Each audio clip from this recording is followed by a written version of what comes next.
மங்கையரின் குங்குமத்தை காக்கும் முகம் ஒன்று, வாடுகின்ற ஏழைகளை காணும் முகம் ஒன்று, சஞ்சலத்தில் வந்தவரை தாங்கும் முகம் ஒன்று,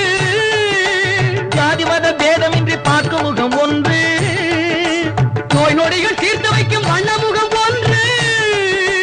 100 முகம் காட்டுதம்மா ஆறுமுகம் இங்கு. மங்கையரின் குங்குமத்தை காக்கும் முகம் ஒன்று, வாழுகின்ற ஏழைகளை காணும் முகம் ஒன்று, சஞ்சலத்தில் வந்தவரை தாங்கும்